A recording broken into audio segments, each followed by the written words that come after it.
तो hello guys, welcome back to knowledge को जो ऑफिसर। तो अभी अब तैयारी करने वाले हैं हम आज साइंस की, जिसका एग्जाम आपको सबको पता है। एक एक दिन की छुट्टियां मिली हैं जो कि बहुत कम है विज्ञान और सामाजिक विज्ञान के लिए। 26 तारीख है आज, कल 27 अब 28 को आपका ये पेपर है। तो चलो 28 की तैयारी करते हैं, उसके बाद गणित की तैयारी करेंगे। गणित के में टाइम है, लेकिन चलो ठीक है, जैसा भी है शुरुआत करते हैं। यहाँ पर पहला आपका यहाँ पर ये सारी चीजें हैं, हिंदी मीडियम इंग्लिश मीडियम दोनों के लिए आ जाएगी। और मैराथन सारे देख के जाया करो, एग्जाम में अच्छे नंबर लाने हैं और अच्छा एक आपको दबदबा और बनाना है। तो ठीक है, तो यहाँ पर है पहला क्वेश्चन, सही विकल्प चुनकर लिखिए। डार्विनिज्म पुस्तक के लेखक है कौन है भैया, बताओ। चलो कमेंट में बताओ, डार्विन है, टेस्ले है, वैलेंस है, बिजमैन है, कौन है आपको यहाँ पे बताना है। ठीक है, उसके बाद सेब में पाया जाने वाला अम्ल कौन सा, टार्टरिक अम्ल, मौलिक अम्ल, ऑक्जेलिक अम्ल और एसिटिक अम्ल, कौन सा अम्ल है, चलो बताओ जल्दी। तो यहाँ पर आपको बताना है। ठीक है, तो यहाँ पर इसके आंसर होंगे सा वैलेंस और इसका होगा मौलिक अम्ल। ठीक है, उसके बाद 27 डिग्री सेल्सियस का केल्विन पैमाने में ताप होगा। तो आपको इसको क्या है, अगर सेम क्वेश्चन आ जाएगा तो यहाँ पे मैं आंसर बता देता हूँ आपको कि इसका जो आंसर है वो 300 के होगा। ठीक है, तो यहाँ पर है एक गाय घास खाती है, उसका गोबर और उसके बने कंडे ईंधन के रूप में काम आते हैं। इस प्रक्रिया में बना धुआं वायुमंडल में और अवशेष राख आदि मिट्टी में मिला दिए जाते हैं। यह संपूर्ण प्रक्रिया है जीवन चक्र है, पदार्थों का चक्र है, खाद्य जाल है, खाद्य श्रृंखला है। तो ये 7 खाद्य जाल या खाद्य श्रृंखला है, बताओ। चलो चौथे का क्या आएगा यहाँ पर बताओ। तो ये होगा आपका पदार्थों का चक्र। ठीक है, उसके बाद है यहाँ पर आगे क्वेश्चन, पौधों में कोशिका विभाजन हेतु उत्तरदायी हार्मोन कौन सा है। तो इसमें है ऑक्सीजन है, जिबरेलिन है, कि साइटोकाइनिन है, उसका डेथिलिन है, क्या है। तो यहाँ पे आएगा साइटोकाइनिन। ठीक है, उसके बाद छठवा, यदि दो समतल दर्पण एक दूसरे में 45 डिग्री का कोण बनाए तो बनने वाले प्रतिबिंबों की व्याख्या क्या होगी। तो क्या होगी, 5 होगी, 6 होगी, 7 होगी, ये आपको यहाँ पे निकालना है। इसका आंसर होगा 7। ठीक है, उसके बाद निम्न में से कौन सा सूत्र लेंस का सूत्र कहलाता है। तो 1/f = 1/b। तो यहाँ पर कौन सा है जो कहलाता है, बताओ। माइनस वाला कहलाता है कि प्लस वाला कहलाता है, माइनस वाला कहलाता है। तो बा आएगा कि सा, आप मुझे बताओ। ठीक है, तो यहाँ पे आगे चलते हैं, जहां पर आपको आगे क्वेश्चन देखने को मिलेगा। तो 7वें का यहाँ पर जो आंसर होगा वो बा होगा। ठीक है, माइनस वाला। उसके बाद पॉलिथीन निम्न में से किसका बहुलक है। तो पॉलिथीन किसका बहुलक है आपको यहाँ पे बताना है। C6H6, C2H4, C2H2, C2H6 आपको बताना है यहाँ पर। तो ये है C2H4। ठीक है, उसके बाद प्लास्टर ऑफ पेरिस कठोर हो जाता है, क्यों हो जाता है, पानी मुक्त कर, कि CaCl2 मुक्त कर, CO2 अवशोषित कर, पानी अवशोषित कर। क्या पर आएगा यहाँ पर भैया, यहाँ पर आएगा पानी अवशोषित कर। ठीक है, उसके बाद निम्न में से कौन सा रासायनिक ऊर्जा को प्रकाश ऊर्जा में बदलता है, कौन सा बदलता है, जो टार्च बैटरी। ठीक है, उसके बाद है यहाँ पर सिंदूर रेड लेड का रासायनिक सूत्र क्या है भैया, Pb5O4 है। एथेनॉइड अम्ल का रासायनिक सूत्र क्या है, तो एथेनॉइड अम्ल का जो है CH3COOH है। गोली दर्पण की फोकस दूरी 10 सेंटीमीटर है, तो उसकी वक्रता त्रिज्या कितनी होगी, 20 सेंटीमीटर होगी भैया। ठीक है, विश्व की संपूर्ण ऊर्जा का स्रोत खालिस्तान है, सूर्य है भैया। ऑक्सीजन एक खालिस्तान हार्मोन्स है, पादप हार्मोन्स है। उसके बाद पूछा गया निम्नलिखित को उदाहरण सहित परिभाषित कीजिए। तो आपको यहाँ पर उदाहरण सहित परिभाषित करना है। ठीक है, तो यहाँ पर पोषक स्तर है, पोषक चक्रण है। पोषक स्तर क्या होता है भैया, आपको यहाँ पर बताना है कि पारितंत्र के उत्पादक एवं उद्भक्तों में विभिन्न स्तरों को पोषक स्तर कहा जाता है। उत्पादक प्रथम पोषक स्तर, प्राथमिक उपभोक्ता द्वितीय पोषक स्तर, हरे पौधे, टिड्डा। तो ये एक पोषक स्तर है। स्तर मतलब समझ रहे हो ना, छोटे से बड़ा वाला चाहिए ना, तो ये स्तर है।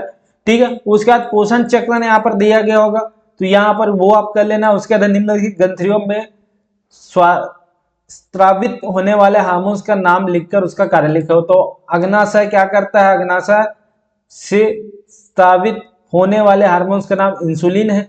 यह ग्लूकोज का उपचायक करता है, इसकी कम स्त्रवण से मधुमेह होता है और अधिक स्त्रवण से हाइपोपोग्लाइसेमिया होता है। ठीक है, थायराइड ग्रंथि क्या है, थायरोक्सिन हार्मोन्स। उसका कार्य है शरीर की उपापचयी क्रियाओं का नियंत्रण। ठीक है, उसके बाद निम्नलिखित यौगिकों में क्रियात्मक समूह को छांटकर लिखिए। तो याद में क्रियात्मक समूह कौन सा आपको छांटकर लिखना है, C4H9Br, तो यहाँ पर Br। उसके बाद इसका COH है जो क्रिया हुआ है, और यहाँ पे CH3CH2OH में क्या है, OH है। उसका CH3CH2CHO, तो इसमें क्या है, CH2। यहाँ पे क्या है, क्रियात्मक समूह को छांटकर लिखना है। तो क्रियात्मक समूह जो है ये। ठीक है, तो यहाँ पर है कैल्शियम का एक यौगिक अक्ष है जो सफेद रंग का चूर्ण है, उसे वायुरोधी डिब्बे में रखा जाता है तथा वह मूर्तियां बनाने के काम आता है। उसे पानी में मिलाया जाए तो यह कठोर हो जाता है तथा यौगिक वायु बनाता है। इस विवरण के आधार पर निम्न प्रश्नों के उत्तर दीजिए। तो ये उस यौगिक एक्स का नाम क्या होगा, तो भैया यौगिक एक्स प्लास्टर ऑफ पेरिस है CaSO4 हाफ H2O, ठीक है। उसके बाद यौगिक वाया जिनसम CaSO4 2H2O, तो यहाँ पर ये याद रखना है आपको, ठीक है। उसके बाद नाभिकीय ऊर्जा और सौर ऊर्जा के दो लाभ लिखिए। तो भैया सौर ऊर्जा के निम्नलिखित लाभ है, क्या है भैया, विद्युत ऊर्जा प्राप्त किया जाता है जो बिल्कुल प्रदूषित रहित रहता है, आप लोगों को पता है। सौर ऊर्जा के उपयोग से कोयले तथा पेट्रोलियम की अनवीनीकरण ऊर्जा स्रोत की संरक्षित किया जाता है।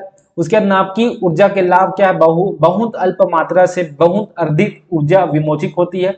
अभिक्रिया में ऑक्सीजन की आवश्यकता नहीं होती है, आप समझ रहे हो ना भैया ये सारी चीजें, ठीक है। उसके बाद समझात लक्षण और समवृत्ति लक्षण को उदाहरण से समझाइए। समझात लक्षण क्या होता है, समझात वो लक्षण जो कि जंतुओं तथा जीवों के वे अंग जो रचना तथा उत्पत्ति में समानता रखते हैं लेकिन अलग अलग कार्य के कारण ब्राह्मण रूप में अलग दिखाई देते हैं, समझात अंग कहलाते हैं तथा अंगों की यह समानता समझाता होमोलॉगी कहलाती है, ठीक है। तो होमोलॉगी कहलाती है। मेढक के अब अग्रपाद शिल्प अब अग्रपाद समझात अंगों के उदाहरण है क्योंकि ये समान अस्थियों उमरस रेडियस अल्सा काप्लस मेटाकॉर्पस तथा उंगलियों के बने होते हैं, ये आपको यहाँ पे करना है। उसके बाद समवित्तीय लक्षण जीवों के उन अंगों या संरचनाओं को जो रचना तथा उत्पत्ति में भिन्न होते हैं होते हुए कार्य की समानता प्रदर्शित करते हैं उसे समवित्तीय अंग कहलाते हैं, ठीक है ना। जो क्या करते हैं, रचना तथा उत्पत्ति में भिन्न होते हुए भी कार्य में समानता प्रदर्शित करते हैं उसको समवित्तीय लक्षण कहा जाता है। और इसको क्या समवृत्तियां कहलाती है जो कि एनालॉगी भी कहते हैं। तो यहाँ पर ये सारी चीजें देख लेना। उसके बाद आर्नियस के आयनिक सिद्धांत के आधार पर अम्ल और क्षार को परिभाषित करके दो उदाहरण लिखना है। तो आयनियस के जो है आयनिक सिद्धांत के आधार पर अम्ल ऐसा अणु है जो कि जलीय विलयन के धनावेशित हाइड्रोजन आयन H+ तथा ऋणावेशित आयन में विभाजित होता है। जैसे कि HCl है H+Cl- H2SO4 है तो 2H4 प्लस SO4-, ठीक है। उसके बाद आयनियस के आयन सिद्धांत के आधार पर क्षार एक ऐसा अणु है जो जलीय विलयन को ऋणावेशित हाइड्रोक्साइड आयन OH एवं धनावेशित आयन में विभोजित करता है, ठीक है। तो NaOH Na+ OH- CaOH2 Ca++ 2H-। उसके बाद निम्नलिखित को परिभाषित कर उसका ऐसा ही मात्रक लिखिए। तो यहाँ पे गलन की गुप्त उष्मा विशिष्ट उष्मा धारिका वाष्प की गुप्त उष्मा, तो क्या है यहाँ पर परिभाषित करके ऐसा यूनिट लिखना है। तो किसी वस्तु के इकाई द्रव्यमान के ताप को 1 डिग्री सेल्सियस बढ़ाने के लिए आवश्यक उष्मा की मात्रा को एक वस्तु के पदार्थ की विशिष्ट उष्मा कहते हैं, ठीक है। विशिष्ट उष्मा हो गया भैया। अब आपको क्या ऐसा ही पद्धति में इसका मात्रक जो जूल पर किलोग्राम पर केल्विन होता है, CGS में इसका मात्रक जो कैलोरी ग्राम पर 0 डिग्री सेल्सियस होता है, ठीक है। उसके बाद एक एकांक द्रव्यमान के पदार्थ को उसके गलनांक पर उष्मा देने पर वह ठोस अवस्था में द्रव्य अवस्था में बदल जाता है। तो इस प्रक्रिया में दी गई उष्मा की जो मात्रा गलन की गुप्त उष्मा कहलाती है, ठीक है। इसका ऐसा ही होता है, जूल पर किलोग्राम है, CGS में कैलोरी पर ग्राम, ठीक है। उसके बाद है एक एकांक द्रव्यमान के पदार्थ तो उसके कथनांक पर उष्मा देने पर द्रव्य अवस्था में भाप अवस्था में परिवर्तित करने के लिए लगने वाली उष्मा को वाष्पन के गुप्त उष्मा कहते हैं।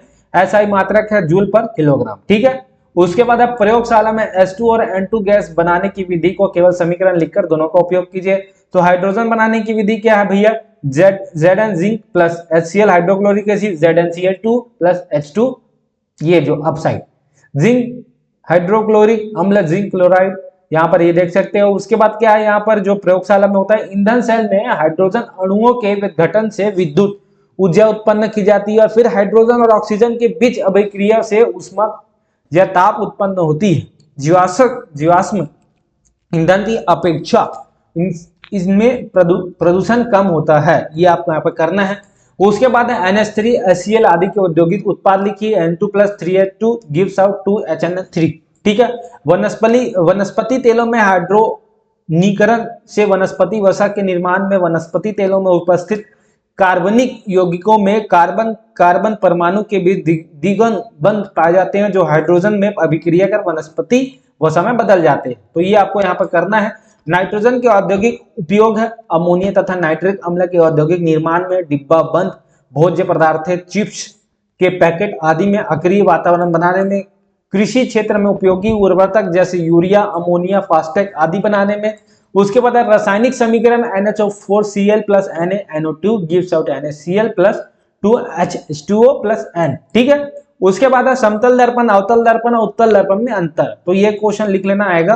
तो समतल सतह पर पॉलिश और समतल सतह चमकदार, प्रतिबिंबित, सदैव आभासी, सीधा वस्तु के बराबर। उसके बाद घरों में चेहरा देखने के लिए उपयोग होता है। उभरा भाग पर पॉलिश रहता है, वह धना धसा भाग चमकदार होता है। प्रतिबिंब का आकार छोटा, बराबर और बड़ा बिंबक वास्तविक व आभासी भी होता है। वाहनों में हेडलाइट में उपयोग होता है, ठीक है। तो आप जानते हो हेडलाइट का क्या है। उसके बाद है धसे भाग पर पॉलिश व उभरा भाग चमकदार, ठीक है। प्रतिबिंब है वाहनों के पास दर्पण के रूप में, तो ये आप यहाँ पर देख पा रहे होंगे। उसके बाद है यहाँ पे प्रश्न नंबर 12, 3 तत्वों के परमाणु संख्या क्रमशः 5, 7 एवं 10 है। बताइए कि कौन सा तत्व वर्ग 18 का है, कौन सा तत्व 15 का है और कौन सा 13 का है। तो यहाँ पर 10 वाला तत्व है आपका यार तत्व Ne, ठीक है। परमाणु क्रमांक 7 वाला तत्व है 15 का है, वो है वर्ग 15 का है, तत्व है N। और उसके बाद परमाणु क्रमांक 5 वाला तत्व वर्ग 13 का है, जो कि तत्व है B, ठीक है। उसके बाद यहाँ पर आधुनिक आवर्त सारणी की 4 विशेषताएं लिखिए। आवर्त सारणी की विशेषताएं आपको यहाँ पर लिखनी है। तो आवर्त सारणी परमाणु क्रमांक पर आधारित है। प्रत्येक तत्व की स्थिति इसके इलेक्ट्रॉनिक विन्यास के आधार पर निश्चित की गई है। इलेक्ट्रॉनिक विन्यास का आधार परमाणु क्रमांक है, वह विभिन्न तत्वों के भौतिक गुणों के क्रमिक परिवर्तन को अधिक स्पष्ट रूप से दर्शाती है। तो ये आप अच्छे से पढ़ लेना, ठीक है। तो मैं देखता हूँ पहले रिकॉर्डिंग चल रहा नहीं चल रहा, चल रहा भैया। उसके बाद प्रकाश के परावर्तन को परिभाषित कर परावर्तन की क्रिया का चित्र बनाते हुए परावर्तन को 2 नियम लिखिए। तो यहाँ पर प्रकाश का परावर्तन, किसी समतल सतह से टकरा कर प्रकाश की किरणें विपरीत दिशा में वापस चली जाती है, इस घटना को प्रकाश का परावर्तन कहते हैं। सतह है ये आपका, ठीक है। ये प्रकाश किरण है और ये प्रकाश किरण है, ठीक है। तो यहाँ पर ये जा रही है प्रकाश के परावर्तन में किरण जिस माध्यम से आती है उसी माध्यम से लौट जाती है। इस माध्यम से आ रही है, ये सतह है और यहाँ से वापस लौट जाती है, ठीक है।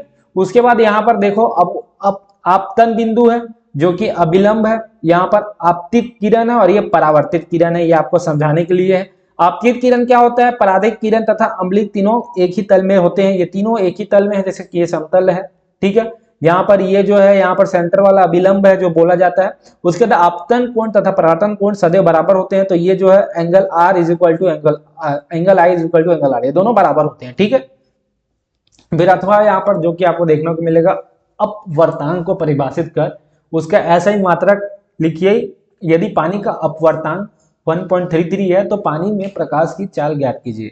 तो यहाँ पे यार अपवर्तांक यदि किसी माध्यम से प्रकाश की चाल V तथा जो निर्वात में प्रकाश की चाल C है, तो निर्वात में प्रकाश की चाल व माध्यम में प्रकाश की चाल को अनुपात को परम अपवर्तक कहते हैं। परम अपवर्तन मतलब निर्वात में प्रकाश की चाल अपवन मध्याह्न में प्रकाश की चाल, निर्वात मध्याह्न N is equal to C/V। SI मात्रक नहीं होता इसका भैया।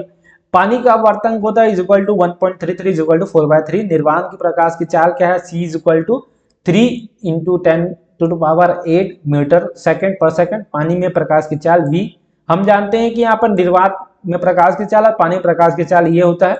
इसके बाद यहाँ पे कैलकुलेशन होगा 4/3 इज इक्वल टू 3 × 10⁸ अपन VW। तो यहाँ पर 3 इधर चला जाएगा, उसके बाद यहाँ पर टोटल ये आ जाएगा VW और इसके बाद इसका जो कैलकुलेशन है वो आपका 2.225 × 10⁸ मीटर स्क्वायर, ठीक है।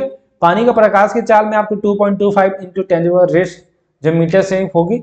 और इसका विद्युत जनित्र क्या है या किस सिद्धांत पर काम करता है, इसका नामांकित रेखांकित है। तो विद्युत क्या है भैया, वह युक्ति जो यांत्रिक ऊर्जा को विद्युत ऊर्जा में परिवर्तित करती है, एसी डायनामो या जनित्र कहलाती है। सिद्धांत है यह विद्युत चुंबकीय प्रेरण के सिद्धांत का कार्य करता है। जब किसी कुंडली को तीव्र चुंबकीय क्षेत्र में घुमाया जाता है तो कुंडली से संबंधित चुंबकीय बल रेखाओं की संख्या में परिवर्तन होता है, जिसके परिणाम स्वरूप कुंडली में प्रेरित धारा प्रवाहित होने लगती है, ठीक है। तो यहाँ पर ये देख पा रहे हो। उसके बाद आपका नामांकन आरेख कैसा है, देखो भैया विद्युत जनित्र क्या है, ये नॉर्थ है ये साउथ है। यहाँ पे ये देखो वलय दिग परिवर्तन यहाँ पर आपको बनाया है। यहाँ पे गैल्वेनोमीटर चित्र विद्युत है, जहाँ पे NS आपका यार प्रबल नाल चुंबक के ध्रुवखंड है, ठीक है। ये प्रबल नाल चुंबक के ध्रुवखंड है ये। उसके बाद ABCD जो यहाँ पे बताया गया ABCD वो क्या है, आर्मेचर, ठीक है। उसके बाद B1 और B2 क्या है आपको कार्बन ब्रश, ये जो है कार्बन ब्रश है, ठीक है। उसके बाद R1 और R2 क्या है यहाँ पर, वो है सभी बल है। तो R1 और R2 क्या है, सभी बल है, जो कि ये है, ठीक है। उसके बाद यहाँ पर अथवा है फ्लेमिंग के दाएं हाथ का नियम लिखकर प्रत्यावर्ती धारा व दिष्ट धारा में अंतर लिखे, इंपॉर्टेंट है, कर लेना। इस नियम के अनुसार है यदि दायां हाथ का अंगूठा, तर्जनी और मध्यमा को इस तरह फैलाए कि ये एक दूसरे से समकोण बनाए तो अंगूठा चालक के गति की दिशा, तर्जनी चुंबकीय क्षेत्र की दिशा और मध्यता प्रेरित धारा की दिशा को व्यक्त करेगी। इसे फ्लेमिंग के दाएं हाथ का नियम कहते हैं। फ्लेमिंग का दाएं हाथ का नियम जो इस टाइप का जो होता है ना, उसको ऐसा बोला जाता है। ठीक है, गति की दिशा, चुंबकीय क्षेत्र, प्रेरित धारा। ठीक है, फ्लेमिंग के दाएं हाथ का नियम है ये। उसके बाद आगे चलते हैं, जहां पर आपको पूछा गया प्रत्यवर्ती तथा दिष्ट धारा में अंतर। प्रत्यवर्ती धारा और दिष्ट धारा क्या है? दिशा तथा परिमाण परिवर्तित होते रहते हैं। इसे ट्रांसफार्मर प्रयुक्त किया जा सकता है, विद्युत लेपन में प्रयुक्त किया जा सकता है। इसका उपयोग विद्युत चुंबक बनाने संभव नहीं करते। ठीक है, दिष्ट धारा क्या होता है? मान परिवर्तन हो सकता है किंतु दिशा निश्चित होती है। ट्रांसफार्मर प्रयुक्त नहीं कर सकते, विद्युत लेपन में इसका उपयोग किया जाता है, विद्युत चुंबक बनाने में उपयोग करते हैं। ठीक है, उसके बाद हम मनुष्य के नर जननांग का नामांकित रेखा से जड़ बनाना, तो ये जो इंपॉर्टेंट है जननांग, यहाँ पर आप सबको पता है कि शुक्रवाहिका है, शुक्राशय है, मूत्राशय है, यहाँ पर मूत्र मार्ग है ये, और यहाँ पे शीर्ष है, विषण है, विषण कोश है, और गुदा है, और यहाँ पे मलाशय है। ठीक है, तो इस प्रकार का है जन मनुष्य के अंग ये आएंगे, आपको करना है। और नीचे ये चित्र में लिखे सरल क्रमांकों का नामांकन कीजिए, तो ये आपको दिया होगा, जहां पर आपको बताना है जो नंबर दिए होंगे वो क्या है। तो ये तरफ से कर लेना, जैसे पहले नंबर यहाँ पर जो है वो यूनी है, और दूसरा जो यहाँ पर दिया है वो गर्भाशय ग्रीवा है, और तीसरा जहां पर है एंडोमेट्रियम है। ठीक है, तो ये सब नाम आना चाहिए। चौथा अंडाशय है, पांचवा डिंब है, और जो छठवा है वो फैलोपिक ट्यूब है, और सातवां जो है यहाँ पर गर्भाशय है। ठीक है, तो ये यहाँ पर आप देख सकते हो, ये जो छठवा है। उसके बाद आगे मनुष्य के लिंग निर्धारण की प्रक्रिया हेतु निम्न बिंदुओं की वर्णन कीजिए। माता एवं पिता के लिंग निर्धारण का 23वां गुण सूत्र कौन कौन से? मनुष्य में लिंग निर्धारण गुण सूत्र कौन सा होता है? तो यहाँ पर माता पिता वाला ये क्वेश्चन भी इंपॉर्टेंट है, ये क्वेश्चन इंपॉर्टेंट है। मनुष्य में लिंग निर्धारण प्रक्रिया को सचित्र बनाना है। तो मनुष्य में प्रत्येक कोशिका में 23 जोड़े गुणसूत्र पाए जाते हैं। इनमें से 22 जोड़े एक समान होते हैं, जिसमें 8 कहते हैं। 23वां जोड़ा जो अन्य से भिन्न होता है, इसे लिंग गुण सूत्र कहते हैं। नर के 23वें जोड़े में गुणसूत्रों का इन्हें XY से व्यक्त करता है तथा मादा का यह XX होता है। निषेचन के समय जब किसी अंडाणु से X गुणसूत्र वाला शुक्राणु मिलता है, वह जब पैदा होने वाली संतान में XX लिंग गुणसूत्र होते हैं, अर्थात यह संतान मादा होता है। ठीक है, लेकिन जब किसी अंडाणु से Y गुणसूत्र वाला शुक्राणु मिलता है, तब पैदा होने वाली संतान में XY लिंग गुणसूत्र होता है, अर्थात यह संतान नर होती है। इस प्रकार मनुष्यों में लिंग के निर्धारण में नर के Y गुणसूत्र का बहुत अधिक महत्व होता है। दूसरे शब्दों में यही गुणसूत्र मनुष्य की संतान के लिंग को निर्धारित करता है। तो यहाँ पर 44 plus XX, 44 plus XY, 22 plus Y, 22 plus X, ये ऐसे होंगे, माता पिता होगा। तो यहाँ पर जो है XY होगा, XY होगा, XX होगा, XX होगा। ठीक है, तो यहाँ पर ये एक बार यहाँ पे जाएगा, फिर एक बार यहाँ पे जाएगा, ये दो, और ये यहाँ पर होगा, और ये यहाँ पर जाएगा। वैसे ही इसका जो है ये इधर दोनों इधर से मिलेगा और दोनों इधर से मिलेगा। ठीक है, उसके बाद यहाँ में युग्मन है, यहाँ पे पुत्र, यहाँ पे पुत्रिका। ठीक है, तो यहाँ पर मनुष्य का लिंग निर्धारण है। सिकल सेल एनीमिया क्या है, उसकी क्रिया विधि समझाइए। सामान्य हीमोग्लोबिन प्रोटीन गोल व लाल रक्त कोशिका बनती है। इसके कारक को दर्शाने के लिए चित्र में RR सामान्य हीमोग्लोबिन बनाने वाले कारक के लिए लिया गया है। इसी कारक में बदलाव होने की हीमोग्लोबिन की संरचना में अंतर आता है, जिससे रक्त कोशिकाएं हसियाकार हो जाती है। यही सिकल सेल एनीमिया है। चित्र में इस अवस्था के कारकों को RR द्वारा दर्शाया गया है। और हसियाकार कोशिकाओं में ऑक्सीजन ग्रहण करने की क्षमता बहुत कम होती है, और साथ ही समांतर गोल रक्त कोशिका का जीवन काल जहां 100 से 120 दिन है, वहीं एक हसियाकार कोशिका का जीवन काल मात्र 15 से 20 दिन का होता है। तो ये सारी चीजें हैं एनीमिया, जो सिकल सेल एनीमिया है, ये आपको बताना है। जनन पीढ़ी होती है, संतान पीढ़ी होती है, यहाँ पर ये सारी चीजें हैं, तो इसको अच्छे से कर लेना है। ठीक है, उसके बाद आपको पूछा गया प्रतिरोध का समांतर क्रम संयोजन क्या है। 3 प्रतिरोध R1 R2 R2 समांतर क्रम संयोजक का विद्युत परिपथ बनाकर परिमाणी व्यंजन ज्ञात कीजिए। तो समांतर क्रम संयोजक क्या है? जब किसी विद्युत परिपथ के सभी प्रतिरोधों में पहले सिरों को एक बिंदु और दूसरे सिरों को दूसरे बिंदु से जोड़ा जाता है, तो यह संयोजक समांतर संयोजन कहलाता है। परिपथ का आरेख प्रतिरोधों में R1 R2 R2 को चित्र अनुसार एक सिरे को एक बिंदु तथा दूसरे सिरे को दूसरे बिंदु से जोड़ते हैं। इस संयोजक के तुल्य प्रतिरोध R का मान निम्न सूत्र से होता है। ठीक है, ये सारी चीजें हैं, इसको आप अच्छे से देख लेना। 1/R = 1/R1 + 1/R2 + 1/R3 gate dash dash dash. तो ये आपका एक प्रतिरोधक है, जहां पर यहाँ पर देखो यार बैटरी है, यहाँ पर जो आई है, तो यहाँ पर देख सकते हो सारी चीजें हैं यहाँ पर। V1/R2। तो इसको आप अच्छे से कर लेना, ये एक मैथमेटिकल जो इक्वेशन होता है उस टाइप का है, यहाँ पर आपको बताना है V/R1, इसको मिला के फिर सबको यहाँ पर V निकाल के क्या करना, 1/R is equal to 1/R1। तो ये सारी चीजें हैं, ठीक है। उसके बाद है किसी चालक का प्रतिरोध क्या है, उसका ऐसा ही मात्रक लिखिए। R प्रतिरोध के चालक तार में 30 सेकंड के बहने वाली धारा जो I हेतु जूल का तापर नियम लिखिए, ठीक है। तो ये को आपको लिखना है कि किसी चालक में वह गुण जो धारा प्रवाह के मार्ग में रुकावट डाले वह चालक का प्रतिरोध कहलाता है, इसे R से दर्शाते हैं और इसका ऐसा ही मात्रक ओम है, ठीक है। तो ये सारी चीजें आप अच्छे से कर लेना दोस्त। उसके बाद यहाँ पे आते हैं मनुष्य के पाचन तंत्र का नामांकित चित्र बनाकर पाचन तंत्र के कार्य लिखिए। तो यहाँ पर पाचन तंत्र वाला क्वेश्चन 100% आपके एग्जाम में देखने को मिलेगा, तो इसको अच्छे से कर लेना। वहां पे आहार नली की भित्ति में श्लेष्मा का स्त्राव होता है, जिसमें मांसपेशियों में क्रमशः संचुकन और फैलाव होने से भोजन आगे बढ़ता है और अमाशय तक पहुंचता है। अमाशय में मुख्य प्रोटीन का पाचन होता है। अमाशय में भोज्य पदार्थ गाढ़े द्रव होकर छोटी आंत और अग्रसन में पहुंचाता है। ये आपका मनुष्य का पाचन अंग होता है, जिसको आप यहाँ पर देख रहे हैं, ठीक है। तो ये एक पाचन अंग है, यहाँ पर आपको ये बनाना होता है, इसको अच्छे से बना लेना, कोई ना कोई सेट पर ही आएगा। उसके बाद रक्त क्या है, रक्त कणिकाओं के नाम लिखकर उसका कार्य लिखिए। तो रुधिर एक तरल संयोजी ऊतक है जो गहरे लाल रंग की होती है। इसके मुख्य घटक प्लाज्मा और रक्त कणिकाएं होती है। तो रक्त या रुधिर कणिकाओं में नाप है लाल रक्त कणिका, श्वेत रक्त कणिका एवं पट्टी काणु कोशिकाएं, रक्त प्लाज्मा, ठीक है। उसके बाद यहाँ पर है जो होता है, जैसे कि आप देख सकते हो लाल रक्त कणिकाएं, इसमें हीमोग्लोबिन पाया जाता है और O2 के वाहक का कार्य करता है या O2 के शरीर के विभिन्न भागों में पहुंचता है। श्वेत रक्त कणिका क्या है, यह हानिकारक जीवाणु तथा मृत कोशिकाओं का भक्षण कर उन्हें नष्ट कर देती है। अतः यह कणिका किसी संक्रमण के प्रति हमारे शरीर के रक्षक का कार्य करती है। पट्टिकाणु कोशिका क्या है, ये रुधिर का थक्का बनाने में मदद करती है। रक्त प्लाज्मा क्या है, या रुधिर का तरल भाग है, इनमें बहुत से लवण, ग्लूकोज, अमीनो अम्ल, प्रोटीन, हार्मोन तथा रुधिर के शेष अवयव घुले होते हैं या इन्हीं पदार्थों का सेवन करता है, ठीक है। अयस्क साधारण क्या है, यहाँ पर अयस्क साधारण की विभिन्न विधियां क्या हैं, जैसे कि मैं देखता हूँ रिकॉर्डिंग हो रहा है नहीं हो रहा।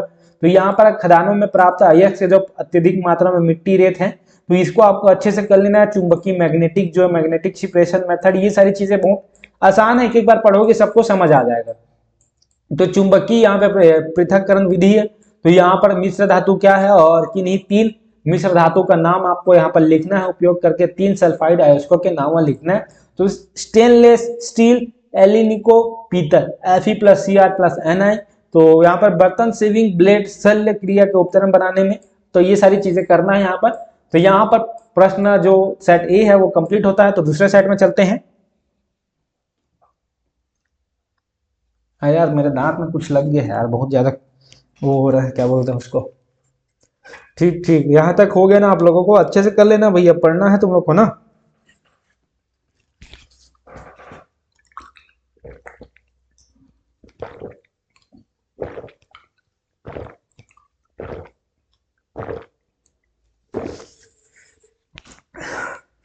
कई लोग ना मुझे ये पूछते हैं कि भैया सिर्फ आप मॉडल पेपर ही कराते हो, बाकी क्यों नहीं कराते। देखो भाई, तुमको मिलता है सिर्फ एक दिन की छुट्टी, ठीक है। तो 10 जगह एक दिन में हाथ मारोगे कि सिर्फ एक जगह मारोगे, और एक जगह ऐसा जो जगह आपका दमदार हो, ठीक है ना। तो मैं भाई एक पहला साल नहीं है मेरा, मैं ये 3 4 साल 5 साल से कर रहा हूँ। जैसे ही मैं 12वीं से निकला ना, मैंने वीडियो बनाने शुरू कर दिए, तब से मैं आज भी पढ़ रहा हूँ। आज भी मेरा पोस्ट ग्रेजुएशन हो रहा है, मैं कॉलेज जाता हूँ, ठीक है। तब भी मैं ये काम कर रहा हूँ। तो मेरा मतलब है कि तुम वो पढ़ो यार जो कि तुम्हारे एग्जाम में वाकई में पूछेगा। एंड टाइम में एक दिन पहले तुम पूरा बुक खोल के हर टॉपिक वाइज पढ़ोगे तो नहीं बनेगा दोस्त। अगर तुमको बाहर पढ़ना है, 100 वीडियोस पढ़े, जाके देखो, पढ़ो, ठीक है। तो मैं यहां पर आगे चलता हूं। 2 मिनट ना, 2 मिनट मुझे समय देना।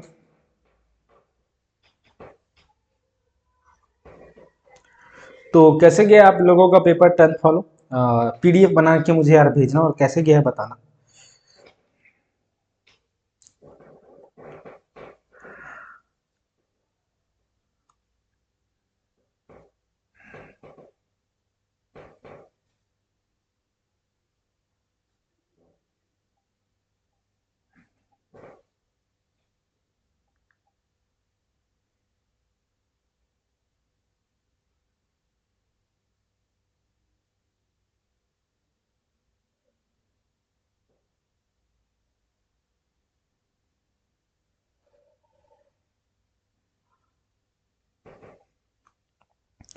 उसके बाद हम आगे चलते हैं जहां पर आपको देखने को मिलेगा डार्विन के गेलापागोस द्वीप पर किस पक्षी का अध्ययन किया है। तो यहाँ पर जो पक्षी है वो फिंच है। सोडियम कार्बोनेट पर हाइड्रोक्लोरिक अम्ल की क्रिया कराने से निकलने वाली गैस है, कौन सा गैस निकलता है, तो यहाँ पे CO2 निकलता है। द्रव्य और गैसों में ऊष्मा का संरक्षण संभव है संवहन द्वारा, चालन द्वारा, चालन संवहन द्वारा, चालन संवहन और विकिरण तीनों द्वारा। किसके द्वारा है आपको यहाँ पे बताना है, ठीक है। तो यहाँ पर आएगा संवहन द्वारा। मानव निर्मित परिस्थिति तंत्र क्या है, यहाँ पर झील है, तालाब है, मिट्टी है, वन है, क्या है आपको बताना है। तो यहाँ पर इसका आंसर होगा वन, ठीक है। तंत्रिका कोशिका की संरचना में या नहीं पाया जाता है, क्या नहीं पाया जा सकता है आपको बताना है। तो यहाँ पर जो ऑप्शन होगा वो है सेल्यूलोज की कोशिकाएं वृद्धि, ठीक है। फिर इसके बाद है यदि वस्तु समतल दर्पण 6 सेंटीमीटर की दूरी है तो प्रतिबिंब की वस्तु क्या होगी, 12 होगी भाई, ठीक है। उसके बाद है यहाँ पर एक लेंस की पुस्तक के पृष्ठ पर रखकर 34 सेंटीमीटर ऊपर उठाने से अक्ष जो कुल बढ़े तथा सीधे दिखाई देते हैं तो लेंस का फोकस दूरी क्या होगा, 4 सेंटीमीटर से ज्यादा होगा, तभी तो इतना दिख रहा है 34 सेंटीमीटर, ठीक है। उसके बाद है आंसर देख लेते हैं एक बार। सातवां का क्या है दोस्त, दा 4 सेंटीमीटर से आधी, और इसका क्या है आ, ठीक है। उसके बाद पौधों से प्राप्त बहुलक है, पौधे से प्राप्त बहुलक क्या होता है, रेशम होता है, ऊन होता है, टेफ्लॉन होता है, सेल्यूलोज होता है, क्या होता है, चलो फटाफट बताओ यार, सेल्यूकोज होता है, सेल्यूलोज, ठीक है। कांच है एक, ठोस द्रव्य, अतिशीतिक द्रव्य, कार्बनिक बहुलक, क्या है आपको यहाँ पर बताना है। तो इसका है आपका अतिशीतिक द्रव्य, ठीक है। सौर सेल बनाने में प्रयोग किए जाने वाले अर्धचालक, तो यहाँ पर जो है सिलिकॉन है, ठीक है। उसके बाद है थायराइड ग्रंथि खालिस्तान हार्मोन्स का निर्माण करती है, थायरॉक्सिन। CH3COOH में क्रियात्मक क्या है भैया, लास्ट जो COH है ना यही क्रियात्मक, ठीक है। ये पूछा गया है, ये इंपॉर्टेंट है। खालिस्तान जैविक तथा अजैविक घटनों के पूर्ण संवेग की स्थापना कीजिए, ये इंपॉर्टेंट। खालिस्तान जैविक तथा अजैविक घटनों के पूर्ण संवेग की स्थापना कीजिए, तो यहाँ पर परिस्थितिक तंत्र, ठीक है। सरल सूक्ष्म धरती में खालिस्तान फोकस दूरी वाला उत्तल लेंस होता है, क्या होता है बताना, कम। नीले रंग को कांच निर्माण खालिस्तान का उपयोग करते हैं, कोबाल्ट ऑक्साइड, ठीक है। उसके बाद निम्नलिखित को उदाहरण से समझाइए। जैव भार अपघटन, जैव भार भैया किसी जीव का कुल जैविक पदार्थ जैव भार बायोमास कहलाता है, ठीक है। अपघटन है वे जीव जो मित्र कार्बनिक पदार्थ से अपना पोषण प्राप्त करते हैं, उन्हें अपघटन कहा जाता है, ठीक है। तो ये यहाँ पर देख लेना आप। उसके बाद आगे है जहां पर आपको पूछा गया मनुष्य के नर जननांग और मादा जननांग में होने वाले हार्मोन्स का नाम और कार्य लिखना है। तो ये क्वेश्चन इंपॉर्टेंट है, कर लेना। मनुष्य के नर जननांग में साबित होने वाले टेस्टोस्टेरोन, इसका मुख्य कार्य प्रजनन अंगों के विकास व परिपक्व मदद करना है। मनुष्य में मादा जनन ग्रंथि से स्रावित हार्मोन्स जो है जो कि महिला सक्षम का विकास, मासिक धर्मचक्र और गर्भावस्था को क्या करता है, निर्वास्त करता है। उसके बाद है निम्नलिखित बहुलक का एक एक उपयोग लिख के, यहाँ पर टेबलेट्स, PVC पॉलिथीन यहाँ पर इंपॉर्टेंट है। टेफ्लॉन का उपयोग होता है भैया खाने के बिना चिपकने वाला बर्तन तथा विद्युत नेगी उदाहरण बनाने में उपयोगी। उसके बाद है पॉलीविनाइल क्लोराइड का उपयोग होता है रेनकोट और टेबल कवर, साइकिल या मोटरसाइकिल में लगने वाला मडगार्ड, खिलौना, हाथ के दस्ताने, केबल तार या विद्युत सामान की कोटिंग में लगने वाला पदार्थ, ठीक है। पॉलीथीन का उपयोग होता है बाल्टी और पाइप बनाने में होता है या अधिकतर रसायनों के प्रति निश्चित होता है। साबुन व अपमार्जन में अंतर इंपॉर्टेंट है, कर लेना। एक लंबी श्रृंखला वाले कार्बोक्सिलिक अम्ल के सोडियम को पोटेशियम अम्ल कहते हैं, ये कठोर जल में प्रभावी होता है, ये नहीं होता, ये होता है, और ये जैसे उल्टा, ठीक है, ये कर लेना। उसके बाद यहाँ पर 8वां क्वेश्चन है, निम्नलिखित को परिभाषित कर एक एक उदाहरण दीजिए। प्रबल अम्ल, प्रबल क्षार, दुर्बल अम्ल, ठीक है। प्रबल अम्ल वह है जिनके अणु जलीय विलयन में पूर्ण रूप से आयनित होते हैं, जैसे कि HCl। प्रबल क्षार वह है जिसके अणु जलीय विलयन के रूप में आयनित होते हैं, जैसे कि NaOH, ठीक है। और दुर्बल है जिसके अणु जलीय विलयन वे आंशिक रूप से आयनित होते हैं, ठीक है। ये इंपॉर्टेंट है, कर लेना। चालन जो है संवहन व विकिरण का 2 अंतर, तो 2 अंतर लिखे हैं तो आपको 3 अंतर लिख लेना, ज्यादा अच्छा नंबर। इसमें केवल ठोसों को संपन्न होता है, इसमें या द्रव गैस में संपन्न होता है, कंप्लीट होता है, या ठोस द्रव तीनों में होता है, ठीक है। तो इस प्रकार की चीजें हैं। माध्यम की आवश्यकता है, माध्यम की आवश्यकता इस पर नहीं है। तो यहाँ पर आगे चलते हैं, यहाँ पे बहुत धीमी गति के संचरण है, इसमें गति के संचरण मध्यम है और इसमें तीव्र है, ठीक है। उसके बाद आगे चलते हैं जहां पर आपको देखने को मिलेगा H2N2 और उच्च 2 उपयोग, हाइड्रोजन के, ऑक्सीजन के और यहाँ पर आपको नाइट्रोजन के। इसके जो उपयोग है आप अपने आपको जो पता है आप ये लिख सकते हो, सेम टू सेम नहीं लिखना है रहता है, इसके वर्डिंग थोड़ा ऊपर नीचे रहते हैं, इतना जो वर्डिंग है ना उसको कोई नहीं पढ़ता, ठीक है ना।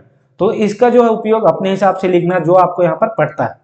उसके बाद है उत्तल लेंस अवतल लेंस में अंतर 100% आएगा, देख लेना। उत्तल लेंस या बीच में मोटा, किनारों पर पतला, प्रतिबिंब वास्तविक उल्टा छोटा बड़ा वस्तु में बराबर अधिकाधिक सीधा में अभी भी बनता है, या किरणों में इकट्ठा करता है या किरणों को फैलाता है अवतल लेंस, ठीक है। इसको इकट्ठा करना होता है, उत्तल मतलब इकट्ठा, अवतल मतलब फैलाना, ठीक है। उसके बाद मेंडलीव के आर्थिक सारणी के 4 उपलब्ध लिखे, इंपॉर्टेंट है, कर लेना, एग्जाम में आएगा, ठीक है। उसके बाद है मेंडलीव के जो आवर्त सारणी की उपलब्धियां, मेंडलीव के आवर्त सारणी के तत्वों के अध्ययन में सहायक, क्योंकि एक ही जो वर्ग के तत्वों का गुण में समानता जानी होती है, नए तत्व की खोज में सहायक। मेंडलीव ने अपने आवर्त सारणी में कुल खाली जगह छोड़ दिया जिसके कई तत्वों की खोज हुई है। आखिरी गैसों का स्थान मेंडलीव में समय HEAR जैसे अन्य गैसों की खोज नहीं हुई है, इसलिए आवर्त सारणी की यहाँ पर ये करना। संदिग्ध जो परमाणु है भार में सुधार, ये आपको यहाँ पर करना है। तो अब आपके जो 12-2 हो गए हैं, मैं एक बार इस इंस्टा में डाल लेता हूँ कि एग्जाम कैसे गया आप मुझे बताओ, क्योंकि एग्जाम कैसे भी गया, जैसा अच्छा गया बुरा कहो, जब तक नहीं पता चलता है ना तब तक अच्छा नहीं लगता है।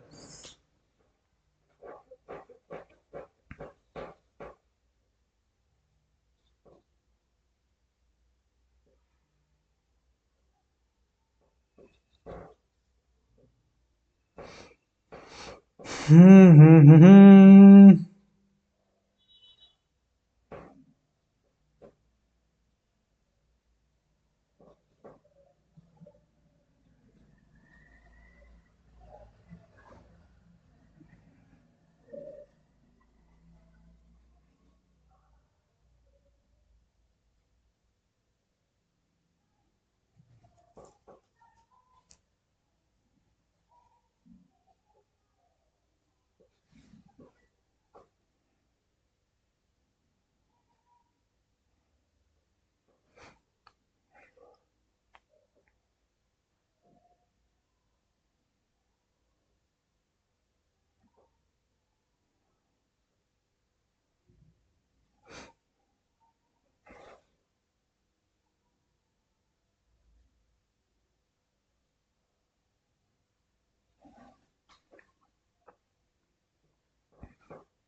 थोड़ा देख लेना भाई, थोड़ा जाओ पानी वानी पी के आ जाओ, थोड़ा मुझे ये करने दो यार।